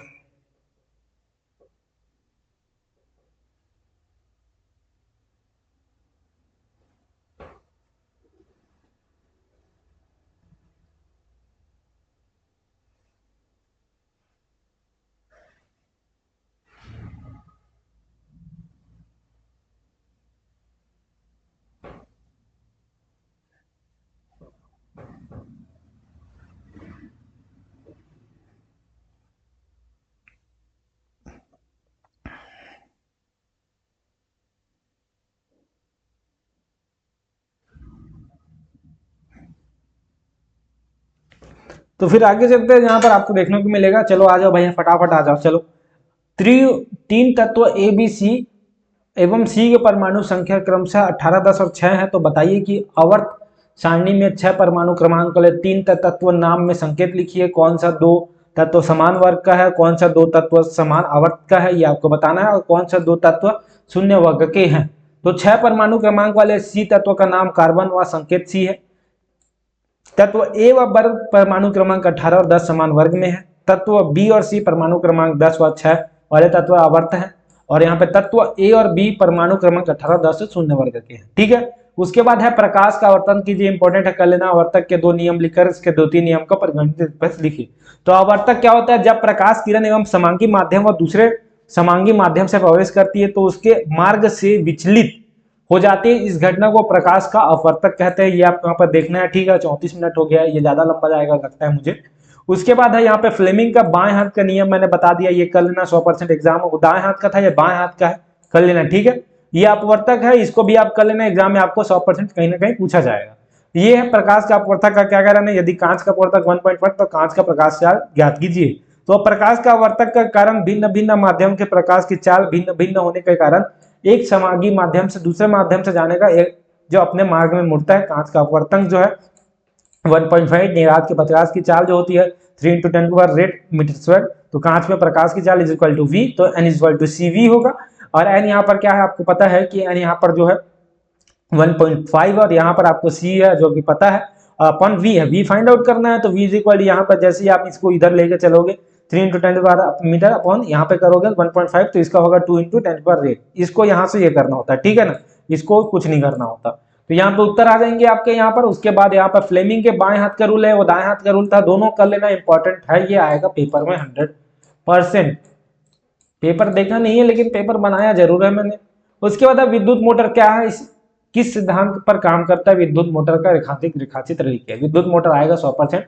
और विद्युत मोटर का युक्ति ये है जो विद्युत ऊर्जा के यांत्रिक ऊर्जा में परिवर्तित करती है। सिद्धांत है आपके कि विद्युत मोटर इस सिद्धांत पर कार्य करती है कि चुंबकीय क्षेत्र में धारावाही चालक रखने पर एक बल आरोपित होता है जो चालक को किसी अक्ष पर घुमा सकता है। नामांकित आरेख है, यहाँ पर देख सकते हो। तांबे की कुंडलियां, ये जो है यहाँ पर विद्युत मोटर, यहाँ पर देख सकते हो कार्बन है और ये विद्युत मोटर, ठीक है, ये पूरा है। तो ये अच्छे से कर लेना भाई, आपके एग्जाम में ये पूछा जाता है, ठीक है। मैं यहाँ पर आपको ये बना देता हूँ थोड़ा डिजाइन, ये पीले कलर में बढ़िया दिखता है यार, ठीक है। उसके बाद आगे है यहाँ पर देखो, मनुष्य का मादा जनन तंत्र इंपॉर्टेंट है, कर लेना, ठीक है। ये आपके मादा मनुष्य के जनन यंत्र जो आएंगे यहाँ पर, मनुष्य के जनन के यहाँ पर गर्भाशय होता है, फलून नलिका होता है, डिंब होता है, यहाँ पे योनि है और ये फिब्बी अंडाशय है। तो इसको बना बना के देखना भाई, इसके नंबर होते हैं और ऐसे क्वेश्चन आते हैं। उसके बाद है नीचे पुष्प का चित्र बना है, उनका क्रमांक आपको अनुसार में लिखना है। तो ये पुष्प इसका वो बना है, इसका क्रमांक आपको लिखना है, तो ये आप यहाँ पे लिख लीजिएगा, ठीक है, कि क्या है अंडाशय कहाँ पर है आपको बताना है, अंडाशय कौन सा है, ये कौन सा है, तो ये आपको देख के करना होता है, ठीक है। उसके बाद है आनुवंशिकी के जनन कौन है, उन्होंने किस पौधे का अपना प्रयोग किया, और ये आपको पौधा चुनने इंपॉर्टेंट है, कर लेना। आनुवंशिकी की जनन जो गेंगर जॉन मेंडल को कहा जाता है। मेंडल ने मटर के पौधे पर अपना प्रयोग किया है। मेंडल के मटर के पौधे जो मेंडलफ जो होता है ना, यही है साला, यही मेंडल के लंबे टीटी तथा बोने पर टीटी के बीच संकलन कराया। पहली पीढ़ी में कौन कौन से पौधे बनेंगे और मेंडल के किस नियम को उदाहरण है, इसका प्रक्रिया का रेखाचित्र कीजिए। तो पृथक्करण का नियम है, इस नियम के अनुसार युग्मों के निर्माण के समय कारकों के जोड़ों के कार तो अलग अलग होते हो जाते हैं, इनमें से केवल एक कारण एक उपमा नहीं आ जाता है। तो ये सारी चीजें आपको यहाँ पे पढ़ लेंगी, ठीक है। तो ये है टीटी, बोना टीटी, लंबा पौधा, बोना पौधा जैसे मिलेगा। एक टी इधर से आएगा, संकर लंबे पौधे होंगे हाइब्रिड वाला। सोया में यहाँ पे शुद्ध लंबा पौधा है, यहाँ पे संकर लंबे पौधे, यहाँ पे शुद्ध बोना है। 25-25 जो है 3.1 का यहाँ पे रेशियो बनता है और इस प्रकार का है ये, इसको अच्छे से कर लेना। फिर प्रयोगशाला में ओम के नियम का है, विद्युत परिपथ प्रतिरोध का सूत्र, दो प्रमुख सावधानी। तो विद्युत परिपथ है, ओम के नियम के सत्यापन का प्रयोग कर वर्णन कीजिए, ठीक है। तो इसका वर्णन करना है यहाँ पर, ठीक है। मैं देख लेता हूँ भैया रिकॉर्डिंग हो रहा नहीं हो रहा, हो रहा है, ठीक। तो विद्युत परिपथ है भैया, ये यहाँ पर आपको देखने को मिलेगा, ये विद्युत परिपथ प्रतिरोध का सूत्र है R=V/I। दो प्रमुख सावधानियां, कभी संयोजित पेच कैसे होते हैं, सभी संयोजित तार में रेतमार्ग को साफ कीजिए, ठीक है। उसके बाद विद्युत धारा क्या है, ऐसा ही मात्रक है। विद्युत धारा जो है आपको पूछा गया, जो कि इंपॉर्टेंट है, आप अच्छे से कर लीजिएगा। और यहाँ पर प्रति इकाई समय में प्रवाहित आवेश की मात्रा विद्युत धारा कहलाती है, इसका ऐसा ही मात्रक एम्पियर है। समांतर क्रम संयोजक, जब किसी विद्युत परिपथ में कभी प्रतिरोधों के पहले सिरे में एक बिंदु से दूसरे होता है जोड़ा जाता है, तो यह संयोजक समांतर संयोजक कहलाता है, ठीक है। ये आपके क्वेश्चन है, ये आएंगे, आपको अच्छे से कर लेना है, ठीक है। और ये मैंने पहले बता रखा है, स्वतंत्र तंत्र मनुष्य के फेफड़े का इंपॉर्टेंट है, ये अच्छे से कर लेना, ठीक है। उसके बाद ऑक्सीजन और अनाक्सीय श्वसन के अंतर, ऑक्सीय श्वसन और अनावक्षीय श्वसन, ठीक है, इंपॉर्टेंट है, कर लेना। उसके बाद यहाँ पर लोज का अयस्क जो निष्कर्षण अयस्क जो होता है, ये कहते हैं, इसका नाम लिखिए, सूत्र लिखिए। तो अयस्क है ग्रेविटी सेपरेशन, तीनों जो है, तीनों सेपरेशन यहाँ पर कर लेने हैं, जो कि इंपॉर्टेंट है आपके एग्जाम पर्पस के लिए, ठीक है। यहाँ पर है गुरुत्व पृथक्करण विधि, ये इंपॉर्टेंट है। वात्य भट्टी इंपॉर्टेंट है, कर लेना, ठीक है। अयस्क क्या है, तीन ऑक्साइड अयस्कों के नाम सूत्र लिखिए। तो यहाँ पर तीन ऑक्साइड जो अयस्क है, तो यहाँ पर नाम और सूत्र हेमाटाइट, मैग्नेटाइट, बॉक्साइट। और धातु संचारण क्या है, धातु संचारण के रासायनिक सिद्धांत लिखकर उसके बचने के 3 उपाय लिखे। तो जो यहाँ पर धातुओं का हवा में खुला छोड़ देना, हवा नमी उपस्थिति में धातु का ऑक्साइड बना लेती है, जिसके धातु में ऊपर मरीन परत होता है, वह चमक जाती है, इसे घटना का संचारण कहते हैं। उदाहरण है लोहे में जंग, ठीक है। सकता है धातुओं पेट पर ग्रीस लगाना चाहिए, धातुओं के ऊपर तेल पत्र लगाना चाहिए, धातुओं के दूसरी धातु की चद्दर का परत चढ़ाना चाहिए। धातु साक्षात का विद्युत रासायनिक सिद्धांत है, यहाँ पर आप देख सकते हो। एनोड पर क्रिया और कैथोड पर क्रिया, ये सारी चीजें यहाँ पर आप देख सकते हो, ठीक है। उसके बाद तीसरा सेट है जहां पर इंपॉर्टेंट है ये कि जीवों का वह समूह जो आपस में लैंगिक प्रजनन कर सके कहलाता है, क्या कहलाता है भैया, वो कहता है जैविक प्रजाति। निम्नलिखित में लवण है NaOH, KCl, HCl, NaHCH3, तो क्या है यहाँ पर KCl, ठीक है। उसके बाद नीचे गई वस्तु में उष्मा का सबसे अच्छा चालक है, कौन है भैया उष्मा का सबसे अच्छा का चालक, वो है चांदी। उसके बाद खाद्य श्रृंखला के उत्पादन में उपभोक्ता में विभिन्न स्तरों को कहा जाता है, क्या कहा जाता है आपको यहाँ पर बताना है, तो वो है खाद्य जात। फलों का पकाने में सहायक करता है ऑक्सीन, जिबरेलिन, साइटोकिनिन, एथिलीन, क्या करता है यहाँ पर आपको बताना है, तो इसका आंसर होगा आपका एथिलीन। निम्नलिखित में तो किसका मात्रक नहीं होता है, तो यहाँ पर किसका मात्रक नहीं होता है आपको देखना है, तो वो है प्रकाश का अपवर्तक। उसके बाद है वाहनों में हेडलाइट का प्रयोग आता है, क्या है, अवतल दर्पण अभी पढ़ा है। जिनमें जीव में से प्राप्त भूलक क्या है, रेशम है, स्टार्च है, टेफ्लॉन है, क्या है, सेलुलोज, क्या है आपको बताना है, ठीक है। तो यहाँ पे इसके आंसर होंगे यार यहाँ पे जिंक, रेशम, सॉरी, ठीक है। उसके बाद है बेकिंग सोडा का रासायनिक सूत्र क्या होता है, NaOHCO3 होता है क्या, चलो चलो बताओ फटाफट बताओ क्या होता है, हाँ भैया NaOHCO3 होता है। निम्नलिखित में विद्युत ऊर्जा का उष्मा ऊर्जा बदलाता है, क्या है, निम्नलिखित में विद्युत ऊर्जा को उष्मा ऊर्जा में बदलता है, क्या बदलता है, विद्युत घंटी, CFL, शोषमोषक, विद्युत प्रेस, क्या है यहाँ पर बताना है, सा है विद्युत प्रेस, ठीक है। उसके बाद है रिक्त स्थानों की पूर्ति कीजिए, वसा अम्ल को सल्फान लवण खालिस्तान कहलाते हैं, अपमार्जन। एथनॉल का सूत्र खालिस्तान है C2H5OH, खगोलीय दूरदर्शी में खालिस्तान उत्तेल लेंस होते हैं। उसके बाद दो है, उसके बाद अग्नाशय ग्रंथि में स्वास्थ्य हार्मोन्स होते हैं, इसमें होता है इंसुलिन। वे जीव जो हरे पेड़ पौधे खाते हैं खालिस्तान उपभोक्ता कहलाते हैं, तो प्राथमिक उपभोक्ता कहलाते हैं, ठीक है। तो ये है आपके परिभाषित का उदाहरण करना है, जैविक घटक और जैविक घटक इंपॉर्टेंट है, कर लेना, पहले बता चुका हूँ, ठीक है। उसके बाद निम्नलिखित में से प्रत्येक का कार्य लिखना है यहाँ पर। मेरुरज्जु परम स्थित, मेरुरज्जु क्या होता है, मेरुरज्जु प्रतिवर्ती क्रियाओं का नियंत्रण संचालन करना, मस्तिष्क के आदेशों का अंगों तक पहुंचना है। और यहाँ पर दो गोलांग बना होता है प्रथमी, और इसमें डाइफेलॉन में इस भाग में पीयूष ग्रंथि होता है, कार्य है अग्र मस्तिष्क के घ्राण पिंड सुगंध का बोध कराता है। और यहाँ पर आपको सूत्र को समीकरण में लिखना है, जल एथिल अल्कोहल का साद्रा सल्फोनिक अम्ल की स्थापित जो है 170 डिग्री सेल्सियस का निर्जलन, तो ये आपको करना है एथनॉल का सांद्रा H2SO4 में उपस्थित में 170 डिग्री सेल्सियस पर गर्म करके, ठीक है। एथनॉल के साथ अभी क्रिया करना है भैया, तो एथनॉल यहाँ पर अम्ल है, एथनॉल है, इसके साथ क्रिया करोगे तो एस्टर बनेगा, यहाँ पर H2O आएगा, ठीक है। और प्लास्टर ऑफ पेरिस और जिप्सम के अंतर 100% आपके एग्जाम में देखने को मिलेगा, तो ये अच्छे से कर लेना, ठीक है। तो या कैल्शियम सल्फेट हेमी हाइड्रोजन होता है, या कैल्शियम सल्फेट हाइड्रेट होता है, इसका CSO4 हाफ H2O और CSO4 2H2O भैया सेम है, बस हाफ और 2 अंतर है, ठीक है। या जल को अवशोषित कर जिप्सम में बदलता है, या 100 डिग्री सेल्सियस पर गर्म करने पर पानी त्याग प्लास्टर ऑफ पेरिस बनता है। इसका उपयोग मूर्ति खिलौने बनाने में होता है, इसका उपयोग सीमेंट में होता है, ठीक है। नाभिकीय संलयन और नाभिकीय विखंडन क्या है, नाभिकीय संलयन भैया वह अभिक्रिया जिसमें दो हल्के नाभिक अति दाब तथा उच्च ताप लगभग 107 के पर सहयोग करके एक भारी नाभिक होते हैं और नाभिकीय संलयन में अभिक्रिया बनाते हैं, ये है। बिजली उपयोग करता है, बिजली के उत्पादन में अंतरिक्ष में नाभिकीय विखंडन है, नाभिकीय संलयन है और नाभिकीय विखंडन है, ठीक है। तो ये यहाँ पे आपको कर लेना है। उसके बाद आगे देखते हैं जहां पर आपको देखने को मिलेगा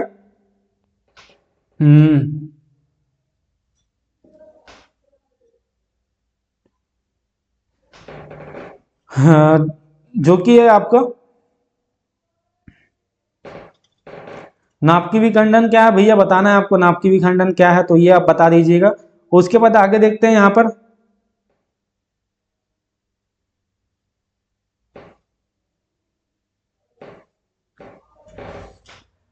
ठीक है। तो यहाँ पर वही चीजें हैं, प्रजातिकरण किसे कहते हैं, दो उदाहरण देकर समझाइए। तो देखो भैया यहाँ पर आ गया सोशल साइंस में, देखो यहाँ पर साफ लिखा है सर बहुत बहुत ऐसी बहुत ऐसी आया था, आप बताए थे वही सब आया था, इंपॉर्टेंट क्वेश्चन पूरा आया था आपका। तो भैया यहाँ पर जो इंपॉर्टेंट क्वेश्चन पूरा आया था आपका, यही बोलते हैं ना तो फिर मजा आ जाता है, ठीक है।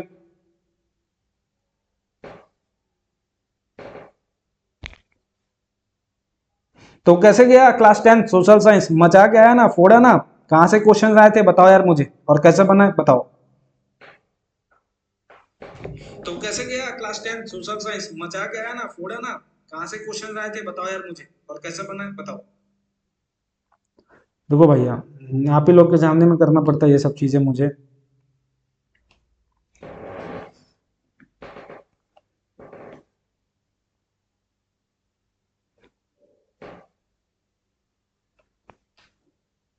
तो कैसे गया क्लास 10th लाडलो पेपर? बताओ यार, साइंस का पेपर था, कैसे बना?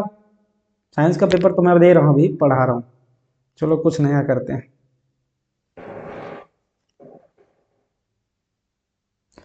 तो कैसे बना लाडलो सोशल साइंस का पेपर? मचाया ना?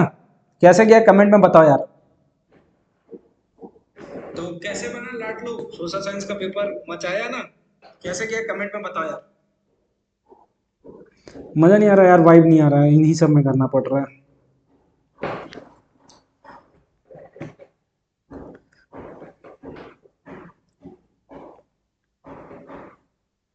लाडलो फिर कैसे गया साइंस का पेपर? बताओ कमेंट में यार, कहाँ से क्वेश्चन आए थे? लाडलो फिर कैसे गया साइंस का पेपर? बताओ कमेंट में यार, कहाँ?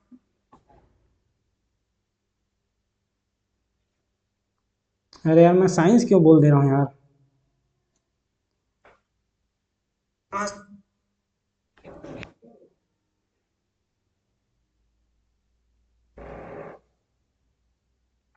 लाडलो फिर कैसे गया सोशल साइंस का पेपर? फोड़ा ना मचाया? कहाँ से आए थे क्वेश्चन यार, बताओ। लाडलो फिर कैसे गया सोशल साइंस का पेपर? फोड़ा ना मचाया? कहाँ से आए थे क्वेश्चन यार, बताओ।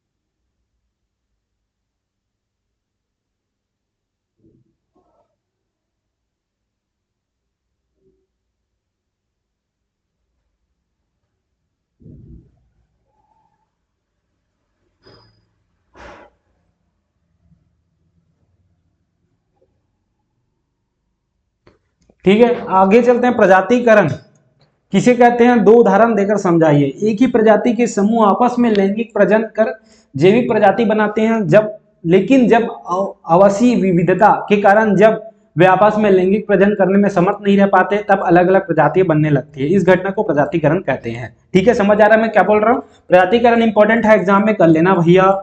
ठीक है, और कैसे गया सोशल साइंस का आप लोग भी बता देना। कुटुम्बसर गुफा की काली मछलियों की प्रजाति अपने ही वश में मछलियों से अलग हो जाती है। अलग अलग स्थानों में पाई जाने वाली फिंच की प्रजाति ही विविधता उत्पन्न हुई, तब इनसे नई प्रजाति उत्पन्न हुई है। ठीक है, निम्नलिखित को परिभाषित कर दो उदाहरण दीजिए। लवण, दुर्बल क्षार। जब अम्ल और क्षार आपस में क्रिया करते हैं, तब H प्लस और OH माइनस मिलकर जो जल का अणु बनाते हुए साथ ही लवण निर्माण करते हैं, COSO4 NH4Cl NaHCO3 KCl। ठीक है, उसके बाद है यहाँ पर 60 डिग्री सेल्सियस को फ़ारेनहाइट में बदलिए भैया, इसको फ़ारेनहाइट में बदलना है। C is equal to Fahrenheit का जब तक तुमको नहीं पता होगा यार जो है फॉर्मूला, वो तब तक नहीं बना पाओगे। तो फॉर्मूला मांगता है और ये क्वेश्चन इंपॉर्टेंट है, अच्छे से कर लेना। ठीक है, O2 बनाने में प्रयोगशाला विधि के रासायनिक प्रयोगशाला विधि 100% आएगा, एग्जाम में देख लेना। ठीक है, तो यहाँ पर समीकरण लिखकर उसके दो उपयोग लिखिए। तो यहाँ पर रिकॉर्डिंग हो रहा है भैया। तो यहाँ पर है O2 बनाने में प्रयोगशाला विधि का रासायनिक समीकरण लिखकर उसके दो उपयोग लिखिए। ऑक्सीजन बनाने की प्रयोगशाला विधि में ऑक्सीजन गैस पोटेशियम परमैंगनेट को गर्म कर प्राप्त की जाती है। K2 के MnO4 gives out K2 MnO4 plus MnO2 plus O2। ठीक है, ये यहाँ पर क्वेश्चन है। उसके बाद इसका है उपयोग है या श्वसन तथा दहन के लिए आवश्यक है अभिक्रियाओं में ऊर्जा का उपयोग जैविक और जैविक क्रियाओं में किया जाता है। द्रव्य ऑक्सीजन का उपयोग रॉकेट ईंधन के लिए अवरूप से किया जाता है। HNO3 H2SO4 तथा O3 आदि के लिए औद्योगिक उत्पाद है। ठीक है, तो एक उत्तल दर्पण की फोकस दूरी 15 सेंटीमीटर है, उससे 12 सेंटीमीटर दूरी पर रखी वस्तु के प्रतिबिंब में स्थित गणना कीजिए। गोली उत्तल दर्पण की वक्रता चीजें होती है 30 सेंटीमीटर, यहाँ पर बताया गया है क्या। ठीक है, उसके बाद है फोकस दूरी F is equal to 30/2 is equal to 15 centimetre हो गया। वस्तुओं की दूरी है U इज इक्वल टू 12, यहाँ पर बताया गया -12। उसके बाद यहाँ पे ये फॉर्मूला लगेगा, बिना फॉर्मूला के कुछ नहीं होगा दोस्त, फॉर्मूला याद करना पड़ेगा। और इस प्रकार उत्तर दर्पण का सीधा यहाँ पर बताया जाएगा कि 6.6 सेंटीमीटर यहाँ पर इसका उदाहरण उत्तर है। एक तत्व का परमाणु क्रमांक 11 है, इस तत्व को पहचान कर उसका नाम लिखिए। इस तत्व का समूह संख्या लिखिए, इस तत्व का आवर्त लिखिए, इस तत्व का इलेक्ट्रॉनिक विन्यास लिखिए। तो इस तत्व का जो नाम है वो सोडियम Na है भैया। एक तत्व जो परमाणु क्रमांक 11 है तो उसका जो नाम है वो सोडियम है। यह समूह IA या I वर्ग का तत्व है या तीसरे आवर्त तत्व है। सोडियम में इलेक्ट्रॉनिक विन्यास 281 है तथा अथवा में पूछा गया है इस तत्व का परमाणु 18 है, इस तत्व को पहचान कर उसका नाम लिखिए। तो इस तत्व का नाम आर्गन है। इस तत्व का जो समूह संख्या है वो है यहाँ पर 18वां। इस जो यहाँ पर पूछा गया इस तत्व का जो आवर्त लिखिए तो ये है आवर्त तत्व है या तीसरे आवर्त तत्व है और इसका जो इलेक्ट्रॉनिक विन्यास है वो 2288। ठीक है, तो इलेक्ट्रॉनिक्स वाला क्वेश्चन भी पूछा जाता है। ये पूर्ण आंतरिक परिवर्तन है, 2 शर्तों में लिखना इंपॉर्टेंट है, कर लेना। ठीक है, 2 शर्तों में पूर्ण आंतरिक करना है आपको। वास्तविक आभासी प्रतिबिंब में 4 अंतर लिखिए, इंपॉर्टेंट है, इसको कर लेना भैया। जो बता रहा हूँ सब इंपॉर्टेंट है, अच्छे से कर लेना। ठीक है, उसके बाद चुंबकीय बल रेखा क्या है, इसके 3 गुण लिखिए। तो भैया किसी चुंबक के चारों ओर बल रेखा है, उसके चुंबकीय क्षेत्र का ग्राफीय अंकन होता है और उसका परिमाण तथा दिशा बताता है। चुंबकीय बल रेखाओं के गुण, ये सदैव उत्तरी ध्रुव में आरंभ होकर दक्षिणी ध्रुव में समाप्त होती है। ठीक है, ये वक्र रेखाएं होती है जिसके किसी बिंदु पर खींची गई स्पर्श रेखा उस स्थान को चुंबकीय क्षेत्र में दृढ़ता से प्रदर्शित करती है। ठीक है, उसके बाद यहाँ पर है चुंबकीय वाली सारी चीजें दी है तो उसको अच्छे से कर लेना। कोई विद्युत रोधी तांबे के तार की कुंडली को किसी धारामापी से जोड़े तो क्या होगा यदि चुंबक को कुंडली में धकेला जाए, चुंबक के भीतर स्थित रखा जाए, कुंडली के भीतर बाहर खींचा जाए, इस क्रियाकलाप का निष्कर्षण लिखिए। तो जब दंड चुंबक ने N ध्रुव की कुंडली के अंदर ढकेला जाता है तब विद्युत धारा बहती है और धारामापी के विक्षेप दायी तरफ होती है। ठीक है, ये आपको यहाँ पर देखना है भैया। SN है, यहाँ पे साउथ टू नॉर्थ हो रहा है, यहाँ पर ये N है, इधर चल रहा है, ये ऐसे घूम रहा है, ये सारी चीजें हैं। जब कुंडली के भीतर दंड चुंबक स्थिर रखा जाता है, चुंबक दंड है ना, तब विद्युत धारा नहीं बहती और धारामापी में कोई विक्षेप नहीं होता है, ये आपको यहाँ पर बताया गया है। उसके बाद कुंडली के अंदर एवं दंड चुंबक को बाहर खींचने में विद्युत धारा उल्टी हो जाती बहती है और धारामापी में विक्षेप बाईं तरफ होती है, तो इसको आपको करना है। उसके बाद परागण क्या है, पुष्प का चित्र बनाकर उसके नर मादा अंगों को दर्शाई, इंपॉर्टेंट है। किसी पुष्प के पराग कोष को पुष्पेश्वर निकलकर उसी पुष्प अन्य उसी जाति पौधे के पुष्प के वर्तिगात कर पहुंचने की क्रिया परागण कहलाती है। इसका आंसर है पुष्प में नर और मादा जनन, ये आता है भैया। पुष्प वाला भी आएगा तो वो भी आएगा, ये अच्छे से कर लेना। यही सब क्वेश्चन इंपॉर्टेंट है तुम्हारे एग्जाम में। ठीक है, और यहाँ पर निषेचन क्या है, ब्राह्मण निषेचन और आंतरिक निषेचन में अंतर लिखिए। ठीक है, तो यहाँ पर है नर युगम के विज्ञान अंडकोशियों में संकलन होने की प्रक्रिया निषेचन कहलाती है। ठीक है, तो ये आपको पता होना चाहिए। ब्राह्मण निषेचन क्या है, यहाँ पर बताना है आपको ब्राह्मण निषेचन क्या है। तो क्या है भैया आप बताओ, चलो फटाफट। तो क्या है यहाँ पर बताना है आपको। ठीक है, तो बताना यहाँ पर क्या है, तो यह है नर युगम मादा युगम की मादा शरीर बाहर निषेचित करता है, शरीर में बाहर जल में निषेचन होता है। नर युगम मादा युगम को मादा शरीर के निषेचित करता है, शरीर के अंदर गर्भाशय में निषेचन की क्रिया होती है। उदाहरण है मनुष्य, भैंस आदि, मेढक, मछली आदि। ठीक है, उसके बाद है एक ही जाति व एक ही जनन के समानता और विभिन्नता क्यों पाई जाती है। तो समानता एक ही जाति व एक ही जनन में कोशिकाओं में गुण सूत्रों की समान होती है, अतः इसमें समानता पाई जाती है। विभिन्नता है वेरिएशन, एक जाति में एक ही जनन में संतानों को समान साथ साथ अंतर पाया जाता है जिसे विभिन्नता कहते हैं। विभिन्नता के कारण होते हैं कॉज ऑफ वेरिएशन, वातावरण में परिवर्तन के कारण होता है भैया, कार्य में परिवर्तन के कारण विभिन्नता, और जनन कोशिकाओं के हुए परिवर्तन के कारण विभिन्नता होता है। गुण सूत्रों में परिवर्तन के कारण विभिन्नता होता है। जीव उत्तरितत के कारण जो है विभिन्न जो है यहाँ पर बताया गया है। ठीक है, उसके बाद यहाँ पर मैंने जो चीजें बताई है वो है यहाँ पर, यार मुझे थोड़ा तबियत खराब टाइप लग जाता है। मेडल के पृथक्करण में नियम को समझाइए। तो इस नियम के अनुसार युग्मों के निर्माण के समय कारकों में जोड़ों के कारण अलग अलग हो जाते हैं और इनमें से केवल एक ही कारक युग्म हो जाते हैं। युग्म दोनों कारक ने एक साथ ही युग्म कभी नहीं जाते। यह सिद्धांत युग्मों के सिद्धांत को सिद्धांत करता है। इस जब मटर के लंबे बौने पौधों में जब सड़ा जाता है तो उसकी सक्रिय लंबर पौधे होते हैं, लेकिन जब प्रथम सीढ़ी में पौधों में आपसीकरण कराया जाता है तो दूसरी पीढ़ी में लंबे तथा 3.1 अनुपात प्राप्त होता है जिसे बात को प्रमाणित करता है। ठीक है, इंपॉर्टेंट है, कर लेना। यहाँ पर विशिष्ट प्रतिरोध क्या है, इसका ऐसा ही मात्रक लिखकर प्रतिरोध की विशिष्ट प्रतिरोध में अंतर लिखिए, ये आपको करना है। ठीक है, विशिष्ट प्रतिरोध रेजिस्टेंस, विशिष्ट स्पेशल रेजिस्टेंस, यही सब चीजें होती है, आपको ये करना है। उसके बाद धातु की सक्रियता श्रेणी और ये सारी चीजें आपको ये सॉल्व भी करना होता है। ठीक है, उसके बाद आगे है जहां पर आपको पूछा गया लसिका क्या है, लसिका के कार्य लिखिए, संरक्त में किस प्रकार का भिन्न है। धातु कर्म क्या है, धातु कर्म प्रमुख 3 पदों के नाम लिखकर किसी एक पद का वर्णन कीजिए, तो यहाँ पर एक पद का वर्णन करना है। उसके बाद है रक्त के 3 कणिकाओं के नाम लिखकर हीमोग्लोबिन के कार्य लिखिए। स्वेच्छाओं के किस प्रकार भिन्न है, ये आपको लगाना है कि लाल रक्त, श्वेत रक्त, पट्टिकाणु रक्त कोशिकाएं, रक्त प्लाज्मा। ठीक है, उसके बाद श्वसन और यहाँ पर ये अंतर लिख लेना भैया, 100% एग्जाम में आपको ये अंतर देखने को मिलेगा। ठीक है, उसके बाद है यहाँ पर लास्ट और अंतिम जो कि प्राकृतिक चयन, तो यहाँ पर आएगा भौगोलिक परिस्थितियों के अनुसार लक्षणों का चयन। ठीक है, उसके बाद है ऑक्सीलेसिन अम्ल पाया जाता है, यहाँ पर बा है कीनियर टमाटर। उसके बाद 310 के का कैल्शियम में मान लीजिए, तो भैया इसका जो आंसर होगा वो होगा 37 डिग्री सेल्सियस। बड़ा परिस्थिति तंत्र है, यहाँ पर आपको बताना है कि क्या तंत्र है, समुद्र। ठीक है, पौधों की लंबाई में वृद्धि को प्रेरित करता है, कौन करता है पौधों की लंबाई में, तो ये है साइटोकाइनिन।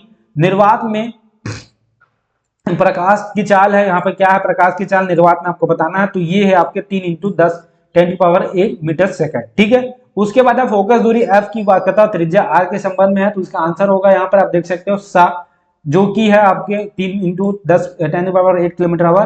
फोकस दूरी f का बताता त्रिज्या r का संबंध में, तो इसका आंसर आपको बताना है CH3COH में IPSC नेम क्या है, एथेनॉल है, मेथनॉल है, क्या है बताओ, चलो फटाफट बताओ।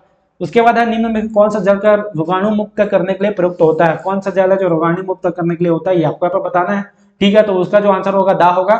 और यहाँ पर सौर प्रकाश ऊर्जा का विद्युत ऊर्जा में बदलता है, कौन सौर्य कूकर, सौर जल, सौर्य कूकर वाला पहले क्वेश्चन हुआ करता था, लेकिन अपनी तो सौर्य सेल। ठीक है, उसके बाद है रिक्त स्थानों की पूर्ति कीजिए, तो ये है यहाँ पर उत्कर वसा अम्ल का सोडियम लवण क्या कहलाता है, साबुन कहलाता है। CH3CH में क्रियात्मक समूह क्या है, यहाँ पर CHO है, ये वाला, ये देख ये क्रियात्मक है भैया, इतना ये CH3 नहीं है, ये क्रियात्मक। लेंस की क्षमता का मात्रक क्या है, यहाँ पर डायोप्टर। ठीक है, डायोप्टर। रक्त में कैल्शियम की मात्रा का नियंत्रण खालिस्तान ग्रंथि द्वारा की होता है। खाद्य श्रृंखला में उत्पादन के अलावा सभी जीव खालिस्तान होते हैं, यहाँ पे बताना है, तो उपभोक्ता होते हैं। ठीक है, उसके बाद है क्या होगा यदि किसी बड़े इलाके से सारी कीटभक्षी चिड़िया समाप्त हो जाती है, तो क्या होगा यहाँ पे बताना है, पृथ्वी और सजीवों के रूप में केवल मानव व वनस्पतियां ही रह जाती है। किसी बड़े इलाके में सारी कीटभक्षी कीड़े समाप्त हो जाए तो कीटों का प्रकोप बढ़ेगा, खाद्य श्रृंखला में अनियंत्रित हो जाएंगे और पृथ्वी का जो सजीव है वो थोड़ा हो जाएगा। उसके बाद एनिनल संधि के साबित होने वाले हार्मोन्स का नाम और कार्य लिखे, इंपॉर्टेंट है, कर लेना। ठीक है, आईयूपीएससी नाम पूछा गया, मेथिल एथिल अल्कोहल, फॉर्मिक अम्ल, एसिटिक अम्ल। ठीक है, ये कर लेना। ऊर्जा के 2 परंपरागत और 2 गैर परंपरागत स्रोतों के नाम, तो ऊर्जा के जो है जीवाश्म ईंधन, ये जो है परंपरागत है पेट्रोल बायो से, वगैरह सौर ऊर्जा नाप की ऊर्जा। ठीक है, सोडियम एक यौगिक X जो सफेद रंग के चूर्ण होता है, जो बेकिंग पाउडर का घटक होता है, H वह ग्राम करता है, Y का उत्पन्न करता है, नीचे जिसको दूधिया कर देता है, तो इसका X का नाम लिखना है और सूत्र लिखना है, तो X का नाम जो है सोडियम बाइकार्बोनेट, सूत्र है NaHCO3। उसके बाद है यहाँ पर एकदम करने के लिए गैस Y निकलेगी, तो यहाँ पर है ये। ठीक है, Y का नाम CO2 कार्बन डाइऑक्साइड है। ठीक है, उसके बाद निम्नलिखित में से प्रबल अम्ल, प्रबल क्षार, दुर्बल अम्ल, दुर्बल क्षार, अम्लीय लवण, अक्षारिक लवण में उदासीन लवण को छांटिए, तो यहाँ पर ये सारी चीजों को छांटना है भैया, तो ये छांट लेना है यार अच्छे से। उसके बाद यहाँ पे फ़ारेनहाइट को यहाँ पे कैल्शियम में चेंज करना है, तो फ़ारेनहाइट है, यहाँ पे फ़ारेनहाइट का फॉर्मूला आपको पता होना चाहिए कैल्शियम में चेंज करने के लिए, तो ये आप लगाओगे। उसके बाद आगे चलते हैं, यहाँ पर किन्हीं 3 अधातुओं के नाम लिखे, संकेत या उपयोग लिखे। मैं पहले देखता हूँ रिकॉर्डिंग चल रहा नहीं चल रहा, 1 घंटा हो गया। अधातुओं का नाम है nitrogen N2, hydrogen oxygen O2, nitrogen N2 ammonia तथा नाइट्रिक अम्ल औद्योगिक निर्माण में, डिब्बा बंद भोज्य पदार्थों, चिप्स के पैकेट आदि का अक्रिय वातावरण में, कृषि क्षेत्र में उपयोगी उर्वरक जैसे यूरिया, अमोनिया, फॉस्फेट आदि। ठीक है, हाइड्रोजन यहाँ पर देख सकते हो और ऑक्सीजन यहाँ पर देख सकते हो। ठीक है, किसी जीव की जनसंख्या में अनियंत्रित वृद्धि होने का प्रभाव क्या पड़ेगा, तो ये आपको यहां पर करना है। तो किसी जीव की जनसंख्या में अनियंत्रित वृद्धि होने का क्या प्रभाव पड़ेगा, तो मनुष्य की बढ़ती हुई आबादी के कारण उसके आवास तथा अन्य बुनियादी जरूरतों की पूर्ति हेतु तेजी से जंगलों का विनाश हो रहा है, जिसके कारण बाघों व अन्य जीवों के आवास की कमी हो रही है। क्योंकि किसी भी जीव आवास में उसका बुनियादी जरूरतें जैसे भोजन या पूर्ति होती है, अतः बाघों की संख्या बहुत कम होती है। ठीक है, उसके बाद है एक मेज में समतल दर्पण व अवतल दर्पण रखे हैं, उन्हें स्पर्श करने में बिना स्पर्श प्रतिबिंब देखने कैसे पहचानेंगे। स्पर्श पर समतल दर्पण छूने में समतल और अवतल दर्पण छूने में दबा हुआ तल, उत्तल दर्पण छूने में उभरा हुआ तल। ठीक है, प्रतिबिंब समतल दर्पण सीधा आभासी व बराबर, अवतल दर्पण बड़ा वास्तविक और उल्टा, उत्तल दर्पण सीधा छोटा और आभासी। ठीक है, उसके बाद है किसी आवर्त में बाएं से दाएं जाने में, वर्ग में ऊपर से नीचे आने में निम्न गुणों में क्या परिवर्तन होगा? इलेक्ट्रॉन बद्धता, इलेक्ट्रॉन ऋणात्मकता। ठीक है, तो भैया समानता किसी आवर्त में बाएं से दाएं जाने पर इलेक्ट्रॉन बद्धता बढ़ती है तथा वर्ग के ऊपर में नीचे आने पर इसका मान घटता है। विद्युत ऋणता क्या है? मान वर्ग में नीचे आने पर कम हो जाता है, आवर्त में दाईं ओर जाने में मान वृद्धि होता है। उसके बाद निम्नलिखित जोड़ों में उस तत्व को लिखिए जिसका आकार बड़ा है तथा उसका कारण भी लिखिए। तो Mg या Cl, N, A या K। ठीक है, आवर्त में बाईं से दाईं ओर जाने में परमाणु त्रिज्या घटती है। नाभिक में आवेश बढ़ने पर नाभिक इलेक्ट्रॉनों को ज्यादा आकर्षित करता है जिसके परमाणु का आकार घटता है, Mg का आकार Cl से बढ़ता है। ठीक है, क्रांतिक कोण इंपॉर्टेंट है, कर लेना भैया, इंपॉर्टेंट में 100% आएगा। ये परम क्रांतिक की साक्षिक आवर्तक, ये सारी चीजें है ना, ये आएगा ही एग्जाम में, कर लेना। परम अपवर्तांक किसे कहते हैं? इसका सूत्र लिखकर आपको आओ, संक्षिप्त अवर्तांक नहीं, किस प्रकार भिन्न है ये आपको बताना है। ठीक है, तो परम अपवर्तांक होता है यदि किसी माध्यम में प्रकाश की चाल v है तथा निर्वात में प्रकाश की चाल c है, तो निर्वात में प्रकाश में चाल माध्यम से प्रकाश की चाल को अनुपात में परम अपवर्तक कहते हैं। निर्वात में प्रकाश की चाल, माध्यम में प्रकाश की चाल।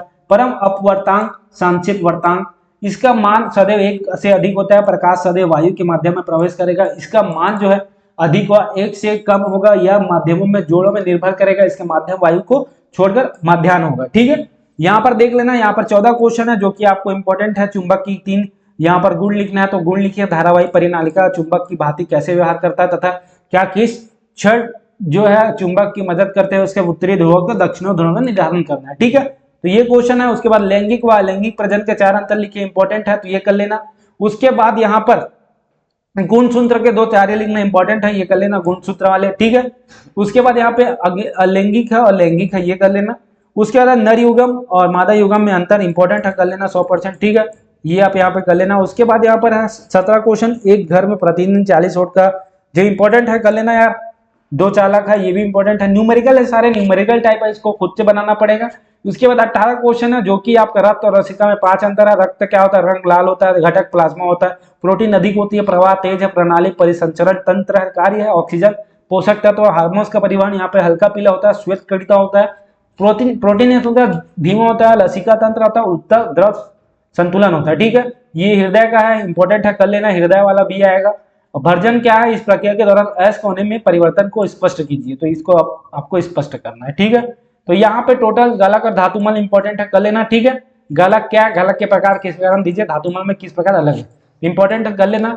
इस प्रकार सारे जो चीजें हैं मैंने बता दिए, जो क्वेश्चंस मैंने बोल रखे हैं वो करके रख लेना, क्योंकि वो सारे क्वेश्चंस इंपॉर्टेंट है, एग्जाम में पूछे जाएंगे। तो वीडियो में सिर्फ इतना ही, और सपोर्ट बनाए रखना, शेयर करना, लाइक करना, सब्सक्राइब जरूर कर लेना।